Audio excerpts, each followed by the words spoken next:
Hello you all, this is Mahesh Kumar and I once again welcome you all to my YouTube channel, that is Zenepex Education. Okay, in today's video we are going to study a poem, that is Caged Bird. Okay, Caged Bird, ICSE board, class 10.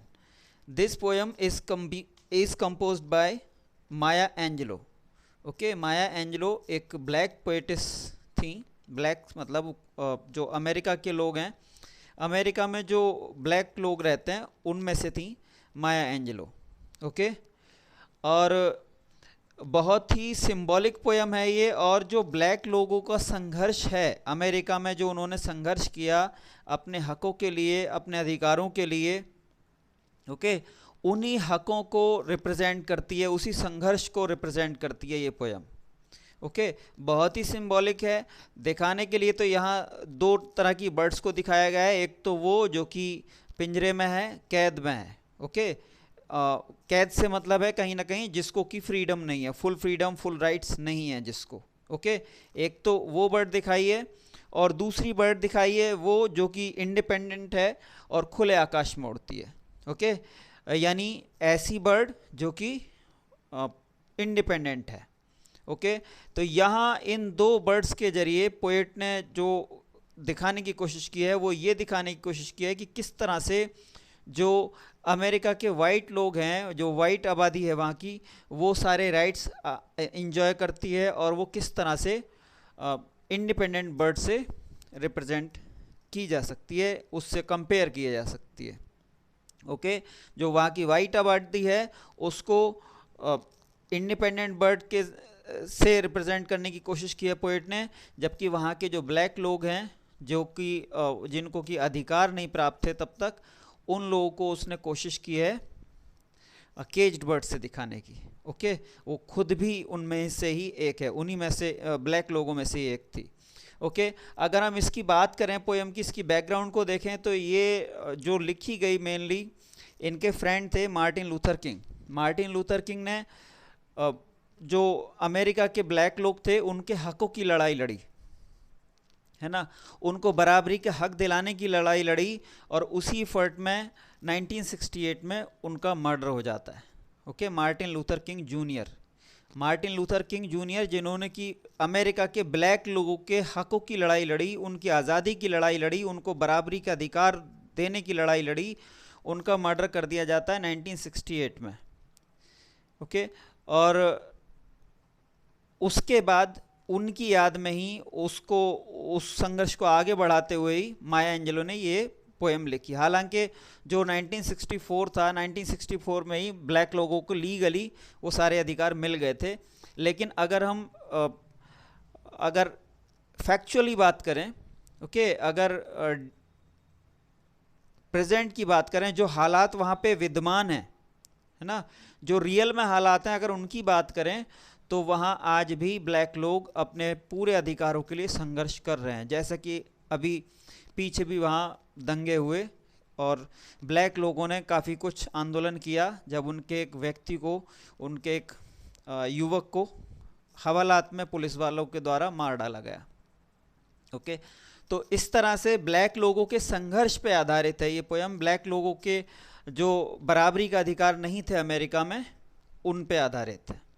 Okay, बहुत ही खूबसूरत poem है और इसकी background और पीछे तक जाती है। अगर आप देखेंगे तो जो जब इंडिया में आए थे अंग्रेज़ लोग, तो तभी उन्होंने अमेरिका की भी लगभग खोज की थी 1492 में।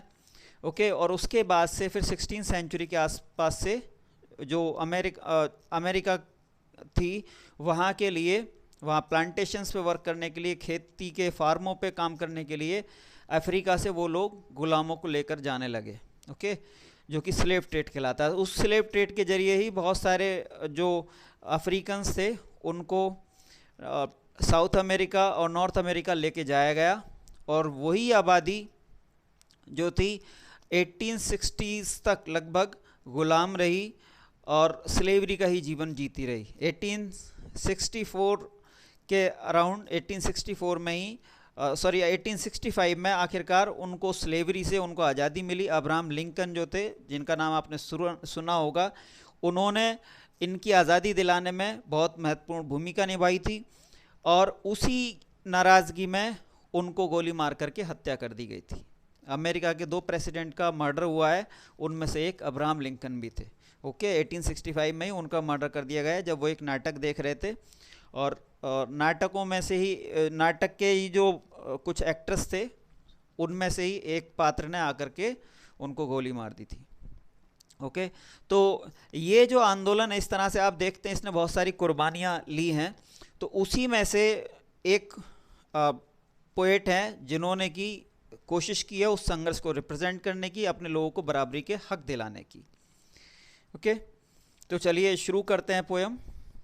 A free bird leaps on the back of the wind and floats down stream till the current ends and dips his wings in the orange sun rays and dares to claim the sky। वो कह रही हैं कि एक free bird जो होती है, एक a bird at liberty, okay, वो क्या करती है, वो फ्रीली उड़ती है आसमान में, खुले आसमान में फ्रीली उड़ती है। Leaps on the back of the wind से मतलब ये है कि खुली हवा में उड़ती है।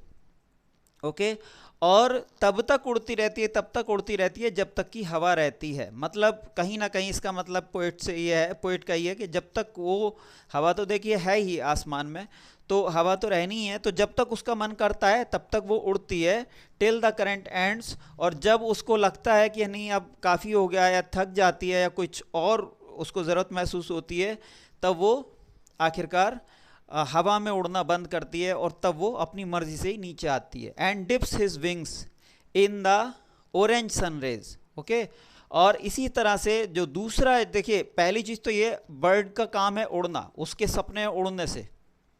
ओके, बर्ड का सिनोनिम के तौर पे हम उड़ने से इस्तेमाल उड़ान से कंपेयर करते हैं। ओके, सिनोनिम के तौर पे लगभग यूज़ करते हैं बर्ड और उड़ान को। ओके, तो वैसे ही पहली चीज़ तो ये, जब वो आज़ाद है तो अपनी मर्जी से उड़ रही है, जितना उसका मन कर रहा है उतना उड़ रही है। ओके, उसको कोई बाहरी कोई फोर्स नहीं है जो उसको ज़बरदस्ती कर रहा है कि नहीं अब आप उड़ना बंद करो। ओके, तो वही पोएट दिखा रहा है। सेकेंड थिंग जो दिखाई है उसने वो ये कि dips his wings in the orange sun rays. Orange sun rays से मतलब है ऑरेंज रंग का जब सन होता है, यानी सुबह तड़के में और शाम में, डॉन एंड डस्क। ओके, तो दोनों टाइम अगर आप देखेंगे तो सूरज जो है ऑरेंज से कलर का दिखाई देता है। इसका मतलब यह है कि वो आराम से जब सूरज की ये दोनों कंडीशन होती है, यानी दिन की शुरुआत हो रही होती है या दिन की एंड हो रही होती है, दोनों ही टाइम में वो पूरी तरह से आज़ाद होती है और डॉन और डस्क दोनों को देख सकती है, दोनों को एंजॉय कर सकती है। And dips his wing in the orange sun rays. Okay, ये आज़ाद चिड़िया ही तो कर सकती है, क्योंकि वो खुले में होती है, इसलिए वो डॉन और डस्क दोनों को एंजॉय कर सकती है ना। डॉन और डस्क दोनों ही टाइम में सूरज काफ़ी नीचे होता है। तो अगर कोई बर्ड इसके बजाय कोई चिड़िया जो है वो केज्ड है, किसी पिंजरे में है और घर के अंदर बंद है, तो उसको ये दोनों सीन दिखाई नहीं देंगे। अगर वो थोड़ा खुले में भी है तब भी उसको तभी दिखाई देगा सूरज जब थोड़ा ऊपर आ जाएगा या थोड़ा ऊपर रहेगा। तो वही सेम चीज़ है कि यहाँ आज़ादी से ही जोड़ करके दिखाया गया है सब चीज़ों को, सारी चीज़ों को।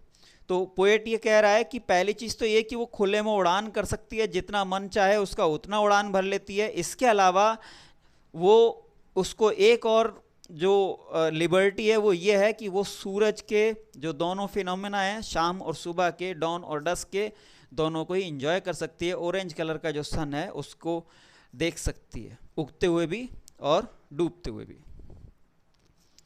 नेक्स्ट स्टैंजा देखिए। But a bird that stocks down his narrow cage can seldom C through his bars of raise. His wings are clipped and his feet are tied so he opens his throat to sing. Okay, तो अब जो poet है वो compare कर रही है एक ऐसी बर्ड से जो कि पिंजरे में बंद है, उसके हालात बता रही है। वो क्या कहती हैं, but a bird that stocks down is narrow cage, लेकिन एक ऐसी चिड़िया जो कि एक पिंजरे में बंद है, जिसको आज़ादी नहीं है। A bird that is not at her liberty, वो क्या कर सकती है, can seldom C through his bars of raise. तो वो जो भी उसके पिंजरे की जो रॉड टाइप की होती हैं पतली पतली, उनसे बाहर की दुनिया नहीं देख सकती। हिज बार्स ऑफ रेज, उससे आगे नहीं, उसके आगे की दुनिया उसको नहीं पता, है ना, उसके आगे की दुनिया उसने नहीं देखी, वो उसकी दुनिया पिंजरे में सिमट करके रह जाती है सिर्फ। क्यों? क्योंकि उसके पर काट लिए गए। देखिए, पर काटने से मतलब यहाँ यही नहीं है कि उसको पर काट के डाला गया है वहाँ, ओके।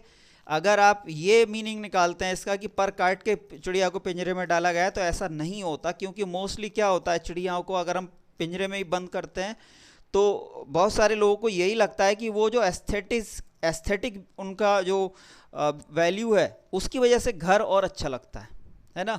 यानी वो इसके लिए पर नहीं काटेंगे उसके, बल्कि पर काटने से मतलब है कि उसको उड़ान से वंचित कर दिया गया है, उसको उड़ने नहीं दिया जा रहा, खुले आसमान में नहीं उड़ने दिया जा रहा। तो फिर ऐसे परों का फ़ायदा क्या, ओके।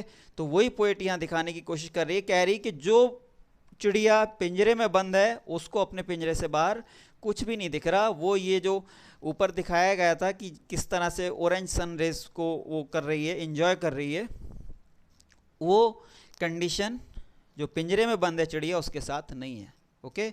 वो अपने पिंजरे से बाहर की दुनिया से पूरी तरह से अनजान है। Because his wings are clipped and his feet are tied, है ना, उसके पर काट दिए गए हैं, उसके पैर जो हैं वो बांध दिए गए हैं। लिटरली मीनिंग ये है, लेकिन यहाँ दोनों से मतलब सिंबॉलिकली ये है कि उसको आज़ाद नहीं छोड़ा गया है, उसको कैद कर लिया गया है पिंजरे में।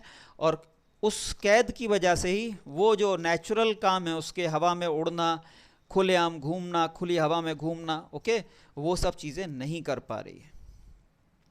फिर चलिए हाँ सॉरी, फिर आगे क्या रहता है, his feet are tight so he opens his throat to sing. लेकिन अब लास्ट वाली लाइन देखिए आप, लास्ट वाली लाइन में वो पोएट एक तरह से अपना डिटर्मिनेशन दिखाने की कोशिश कर रही है, यहाँ रिवोल्टिंग स्पिरिट दिखाने की कोशिश कर रही है। और वो क्या है, वो कह रही है भले से ठीक है, आप किसी चिड़िया को क्या कर सकते हो, आप उसका पर काट सकते हो, उसको कैद कर सकते हो, पिंजरे में डाल सकते हो, है ना, उसको उड़ान से वंचित कर सकते हो। लेकिन ऐसा नहीं है कि जिसको गुस्सा है, जिसको वर्तमान हालात से अपने नाराज़गी है, जो इस तरह की ज़िंदगी जीने नहीं चाहते, जो इस तरह की ज़िंदगी के आदी नहीं हैं, ओके, तो वो कोई ना कोई रास्ता ज़रूर निकाल लेंगे विरोध करने का, है ना। वो विरोध कर सकते हैं किसी भी हालत में। और वही पोएट कह रही है लास्ट वाली लाइन में, और वो क्या है, सो he opens his throat to sing. इसलिए जो कैद में पड़ी चिड़िया है वो क्या करती है, वो अपना मुंह खोलती है और गाने लगती है, क्योंकि आप इस चीज़ पे कोई पाबंदी नहीं लगा सकते, है ना। उसके गले को तो दबा नहीं सकते, गले को दबा डालोगे तो मर जाएगी, फिर आपको फेंकना पड़ेगा उसको, है ना, फिर मतलब वो वैसे भी कैसे आज़ाद हो जाएगी। तो पोएट यही दिखाने की कोशिश कर रही है कि डिटर्मिनेशन अगर आप में है और आप अगर हालातों से लड़ना चाहते हैं तो आपको कोई नहीं रोक सकता। आप कम या ज़्यादा किसी तरह से भी अपना जो विरोध है उसको दिखा सकते हैं, उसको शो कर सकते हैं, okay. You can give went to your anger, your unhappiness with the things, with the prevailing conditions, okay. तो ये सेकंड स्टेंजा हो गया। थर्ड स्टेंजा देखिए थर्ड स्टेंजा और फिफ्थ स्टेंजा सेम है, रिपीट कर रहे हैं, ओके। तो इसीलिए हम इसी स्टेंजा को पढ़ लेते हैं, बाकी बिल्कुल सेम है। The caged bird sings with a fearful ट्रिल of things unknown but longed for still, and his tune is heard on the distant hill, for the caged bird sings of freedom, okay. तो poet यहाँ कह रही है कि इसीलिए चिड़िया अपना मुंह खोलती है। देखिए पिछले स्टेंजा से कनेक्ट करके ही पढ़िएगा, okay. So he opens his throat to sing, इसलिए वो अपना मुंह खोलती है, अपना गला खोलती है और गाना शुरू कर देती है। गाना जाहिर सी बात है वो जो थिंग्स हैं उनका विरोध कर सकती है। यहाँ आप पोएट को भी चिड़िया से जोड़ करके देख सकते हो। ठीक है, पोएट के साथ बहुत सारी लिमिटेशंस हैं, हो सकता है कि वो ओपनली वैसा विरोध ना कर पाए, ओके, लेकिन वो अपनी जो उसकी आर्ट है, पोएट्री की आर्ट, उसके द्वारा अपना विरोध दिखा रही है, जो कि ज़्यादा प्रभावी है क्योंकि उसकी साउंड बहुत दूर तक जा सकती है। The caged bird sings with a fearful ट्रिल of things unknown but longed for still, and his tune is heard on the distant hill, for the caged bird sings of freedom. तो इसीलिए poet कह रही है कि इसीलिए जो caged bird है वो गाने लगती है, और वो गाती क्या है, वो बहुत ही ऊंची आवाज़ में गाती है, बहुत ही दर्द भरी आवाज़ में गाती है। ट्रिल तेज लेकिन अनस्टेडी वॉइस के लिए आता है, स्पेशली जब कोई दर्द में हो, पीड़ा में हो, परेशानी में हो। ओके, तो उसके लिए आता है। तो इसीलिए पोएट कह रही है कि केज्ड बर्ड जो है वो इसलिए ऊंची और दर्द भरी आवाज में गाना शुरू कर देती है, उन चीज़ों के बारे में गाती है वो, of things unknown but long for still, जो कि उसे प्राप्त नहीं है। ओके, ऑफ थिंग्स अननोन से मतलब है जो उसे प्राप्त नहीं है, बट लॉन्ग फॉर स्टिल, लेकिन उसे उनकी इच्छा है, यानी आज़ादी। ओके, लिबर्टी, अपने मन से जीने की इच्छा, अपने मन का करने की इच्छा, बराबरी की इच्छा, सम्मान की इच्छा। ओके, उन चीज़ों के बारे में गाना शुरू कर देती है। But long for still and इस tune is heard on the distant हिल, और उसकी ऐसा नहीं है कि वो आवाज़ ऊंची आवाज़ में गा रही है इसलिए दूर दूर तक आवाज़ जा रही है। यहाँ देखिए, फिर से मैं कह रहा हूँ, लिटरली मीनिंग मत देखिएगा। लिटरली तो ये कि अगली जो पहाड़ी है, बहुत दूर की जो पहाड़ी है वहाँ तक जा रही है, लेकिन यहाँ बहुत दूर की पहाड़ी से ही मतलब नहीं है, दूर दूर के देशों की बात भी हो सकती है। ओके, दूर दूर के देशों की बात हो सकती है, जैसे कि मॉडर्न टाइम में आप जी रहे हो। ओके, तो अगर जैसे नेट का ज़माना है, तो अगर कोई यहाँ से कुछ ऐसी चीज़ करता है, किसी चीज़ के बारे में अपनी बात बुलंद करना चाहता है, तो नेट पे वो बहुत सारे लोगों से जुड़ सकता है। ओके, तो इसीलिए उसकी आवाज़ दूर दूर तक सुनाई देगी, उसके जो दर्द है, उसकी जो पीड़ा है, वो दूर दूर तक जाएगी। ओके, तो and his tune is heard on the distant हिल, उसकी आवाज़ जो है दूर दूर तक सुनाई देती है, सुनते हैं लोग। For the caged bird sings of freedom, और ये केज्ड बर्ड जो है, ये जो कैद है चिड़िया, ये किसके बारे में गा रही है? फ्रीडम के बारे में गा रही है। ओके, इसीलिए इसकी आवाज़ दूर दूर तक जा रही है और दूर दूर तक सुनी जा रही है, क्योंकि फ्रीडम एक मानवीय अधिकार है, एक ऐसा अधिकार है जिसको कोई नहीं ले सकता। ओके, तो इसीलिए एक यूनिवर्सल राइट को अगर कोई छीन रहा है, तो उस राइट के अगेंस्ट अगर आप आवाज़ उठाओगे तो दूर दूर तक उसके बारे में रिस्पांस मिलेगा, लोग अच्छे से रिस्पांस करेंगे, आपको सपोर्ट करेंगे। ओके, नेक्स्ट देखिए, fourth stanza. The free bird thinks of another breeze and the trade winds soft through the saying trees and the fat worms waiting on a down bright lawn and he names the sky his own. Okay, तो आगे वो कह रही है कि इसके बजाय अगर आप फ्री बर्ड को देखें तो वो क्या कर रही है ना। देखिए, यहाँ तक फर्स्ट स्टेंजा में आपके फ्री बर्ड दिखाई थी, सेकंड और थर्ड स्टेंजा में दोनों में ही उन्होंने केज्ड बर्ड दिखाई है, और फोर्थ स्टेंजा में वो फिर से कंपेयर कर रहे हैं उनको, केज्ड बर्ड की जो सिचुएशन है उसको फिर से कंपेयर कर रहे हैं, किससे? फ्री बर्ड से। तो फ्री बर्ड क्या करती है वो देखिए। The free bird thinks of another breeze and the trade wind soft through the sighing trees and the fat worms waiting on a bright lawn and he names the sky his own। अगर मैं इसका literal meaning बताऊं तो सिर्फ ये है कि इसके बजाय जो फ्री बर्ड है वो क्या सोचती है, वो ये सोचती है कि अच्छा एक और सुहाना मौसम आएगा, है ना, एक सुहाना मौसम आने वाला है जिसमें पश्चिमी हवाएं चलेंगी, जो ट्रेड विंड्स हैं वो चलेंगी। ओके, और उससे क्या होगा, वो पेड़ों के बीच में से होके निकलेंगी, जिससे कि पेड़ों से सर सर की आवाज़ आएगी, जैसे कि इंसान कोई गहरी सांस भरता है, साई करता है। ओके, साई मीन्स गहरी सांस भरना, ठंडी सांस भरना। ओके, तो जैसे पेड़ों में से वो हवा निकलती है, एक स्टेडी स्पीड पे निकलती है, बहुत तेज़ भी नहीं होती और इतना स्लो भी नहीं होती, तो इसीलिए हल्की सी साई साई सी आवाज़ आती है, उसी को साइंग से कंपेयर करके देख रहा है पोएट, देख रही हैं। ओके, तो साई से कंपेयर करा है उसी को पोएट ने। तो फ्री बर्ड क्या सोच रही है कि अच्छा एक अच्छा और मौसम आने वाला है, आएगा, उसमें क्या होगा, पश्चिमी हवाएं चलेंगी और ट्रेड विंड्स चलेंगी, और ट्रेड विंड्स में क्या होगा कि वो पेड़ों के बीच में से होके गुजरेंगी और पेड़ साई करेंगे, उसकी वजह से गहरी सांस सी भरेंगे। इसके अलावा क्या होगा, सुहाना मौसम होगा तो ढेर सारे कीड़े होंगे। ओके, ढेर सारे कीड़े होंगे और उन कीड़ों को हम खाएंगे, वो क्योंकि हमारे खाने का इंतज़ार कर रहे होंगे। On a don bright lawn, है ना। और इसके अलावा क्या होगा, जो लॉन होंगे उनमें सुबह के, जैसे सुबह के में सूरज निकलता है तो उससे जो सुनहरी सुनहरी सी किरणें आती हैं, जो अच्छा सा सीन होता है, चमकदार सी सुबह निकलती है, सुहानी सी सुबह, वो होगी, यानी एक अच्छा सीन होगा कुल मिला के।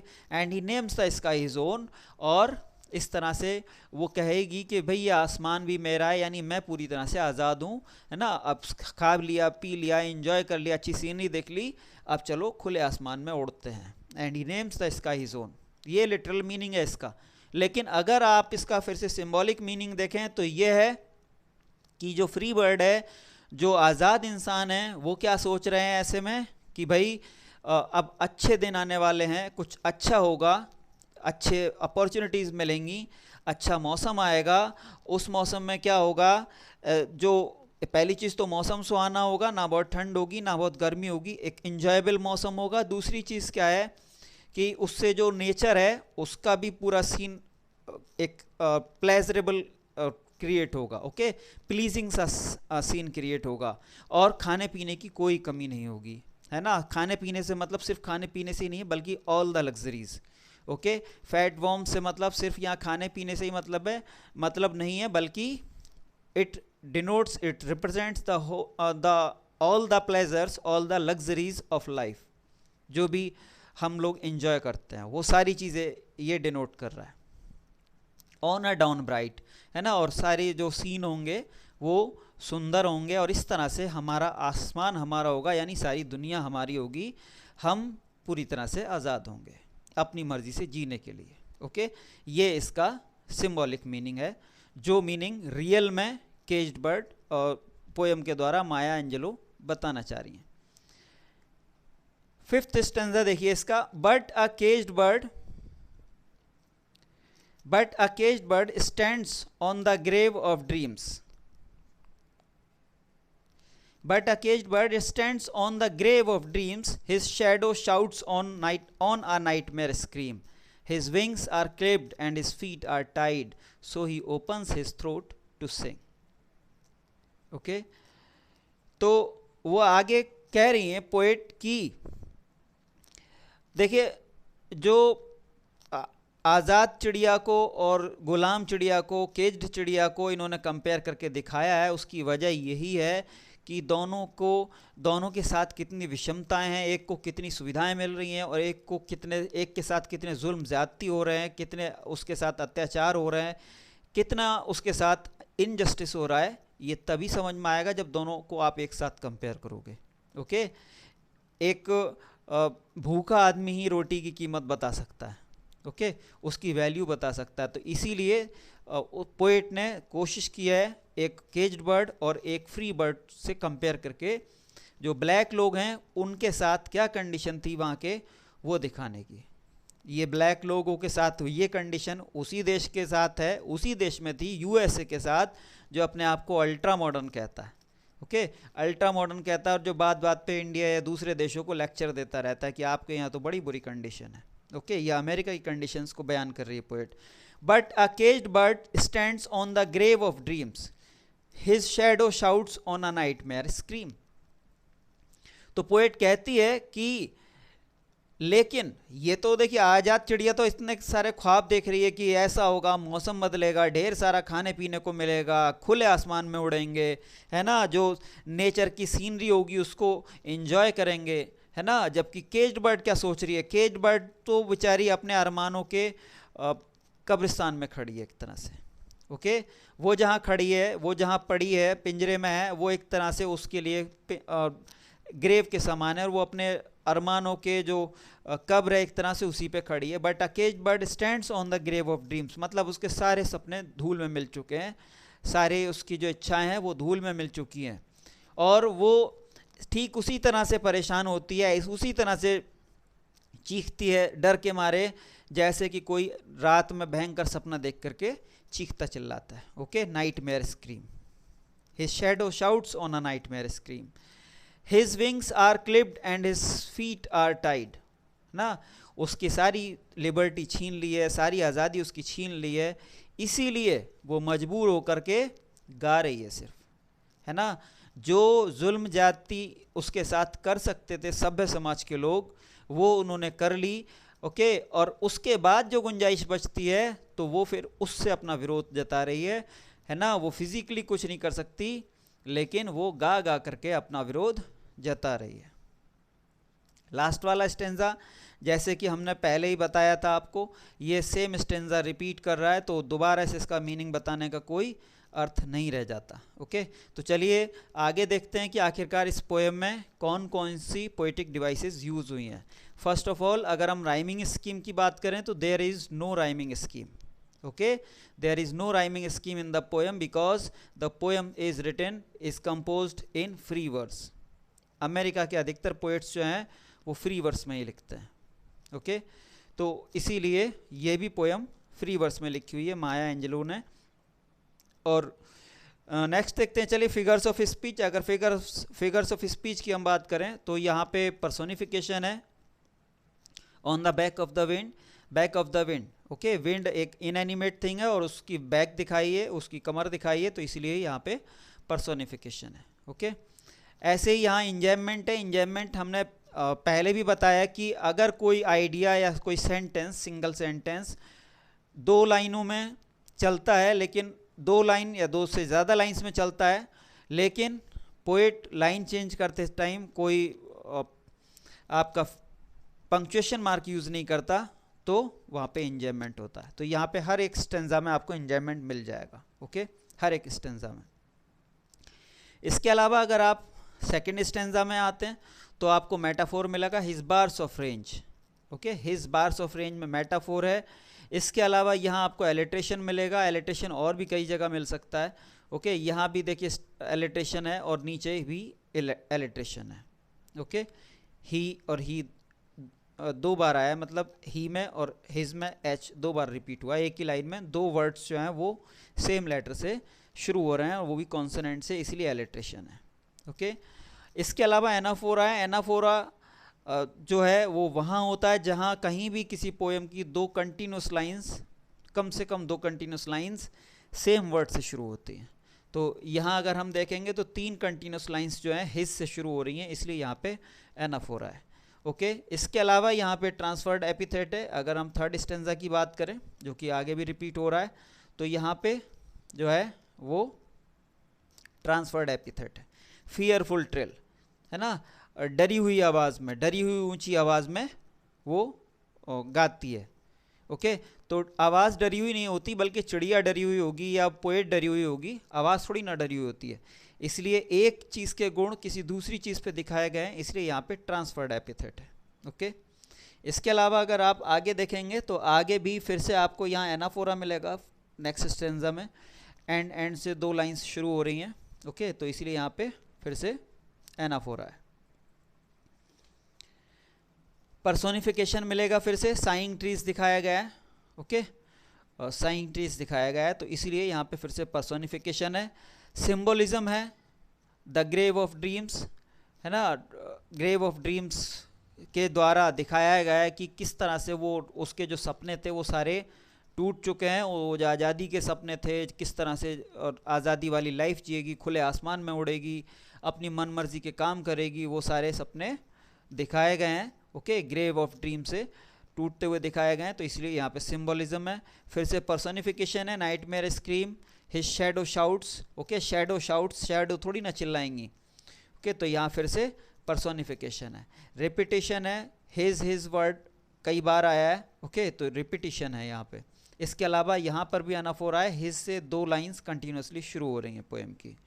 तो that was all about the poem. कोशिश थी कि आपके लिए एक होलसम वे में पोएम की स्टडी दी जाए और इस तरह से दी जाए कि आसान टर्म्स में आपके समझ में आ सके। इसीलिए हमने कोशिश की कि आपको सिंबॉलिक मीनिंग भी बताया जाए और जो लिटरल मीनिंग है वो भी बताया जाए। आपके मन में दोनों ही चीज़ें बिल्कुल क्लियर होनी चाहिए। अगर सिर्फ आप सिंबॉलिक मीनिंग पे रह गए, लिटरल मीनिंग नहीं हो पाया, तब भी आपको क्वेश्चंस के आंसर करने में समस्या आ सकती है। उसी तरह से अगर सिर्फ लिटरल मीनिंग पे आ गए तो पोएम की जो गहराई है उसको नहीं समझ पाएंगे, उसका जो मैसेज है पोएट का वो नहीं समझ पाएंगे। ओके, तो आज के वीडियो में बस इतना ही। अगर आपको हमारी मेहनत पसंद आई हो तो चैनल को लाइक सब्सक्राइब करना ना भूलें। Okay, C you in the next video. Till then keep studying, keep learning and keep growing.